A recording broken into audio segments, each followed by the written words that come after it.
Connu pour son amour des familles royales et sa protection du patrimoine, Stéphane Bern s'est confié sur son enfance loin d'avoir été très tendre. Il est le monsieur patrimoine dépêché par Emmanuel Macron, le spécialiste français des têtes couronnées et le présentateur de Secrets d'Histoire qui revient ce mercredi sur France 2. À ce titre, il est l'une des personnalités publiques les plus connues des Français. Cette semaine, la rubrique Culture Loisirs du Parisien propose une série en 5 temps au sujet de Stéphane Bern. S'il y est question de sa passion pour les familles royales, de la discrétion dont il fait preuve sur sa vie privée et de son rapport au monde politique, le récit aborde aussi un aspect plus méconnu de sa personne, sa famille et son enfance. La dernière fois que le journaliste a évoqué publiquement cette période de sa vie, c'était en janvier 2022, dans 7 à 8 sur TF1. Lors d'un portrait qui lui était consacré, il s'était confié sur une jeunesse ponctuée de châtiments corporels. Avant cela, c'était en 2014, dans l'émission La Parenthèse Inattendue, ressuscitée dernièrement sous les traits d'un dimanche à la campagne, que l'animateur de France Télévisions avait osé raconter cette enfance difficile. J'en ai pris plein la figure de nouveau, ce 12 avril, il a abordé le sujet dans les colonnes du Parisien. Il y raconte avoir été malmené par sa mère. Ses deux parents sont polonais et sa mère, Melita Schlanger, a grandi en Suisse puis au Luxembourg.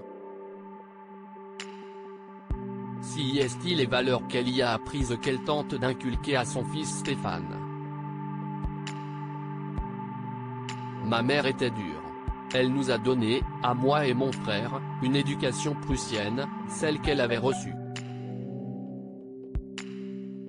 À la maison, nous avions plus de devoirs que de droits. Les manifestations d'amour étaient conditionnées à un travail bien fait. Quand on avait terminé, on avait des câlins, se souvient l'animateur de 59 ans. Il évoque aussi des sévices physiques, je prenais des gifles tous les jours et j'en garde des souvenirs cuisants.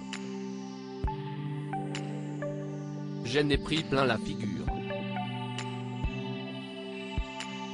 Ma mère était très malade, diabétique, elle était dure avec elle-même et dure avec les autres.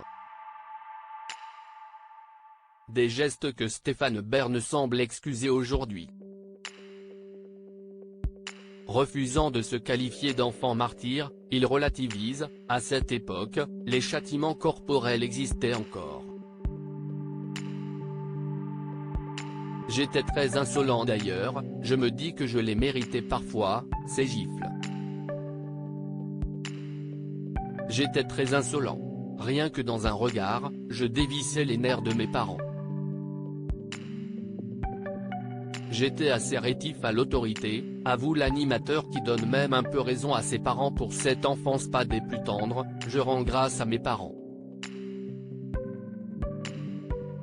Ça m'a rendu de fiers services.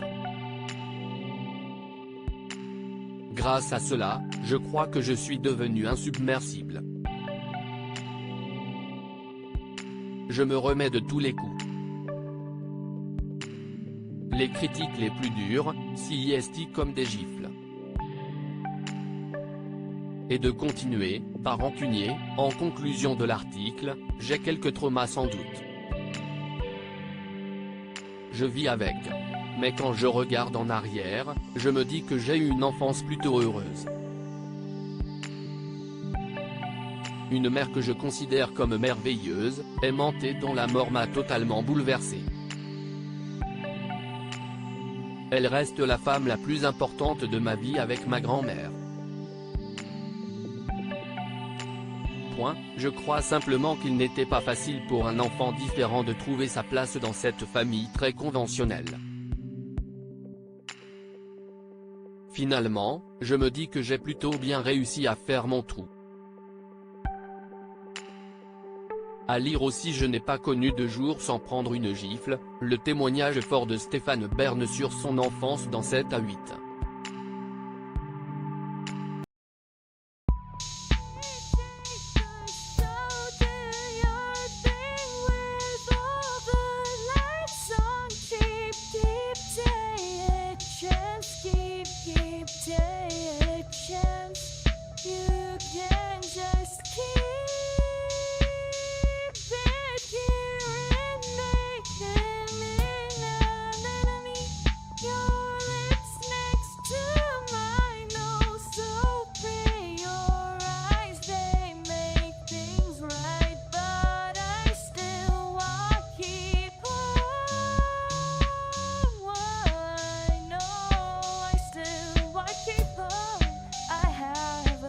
Keep it up, I have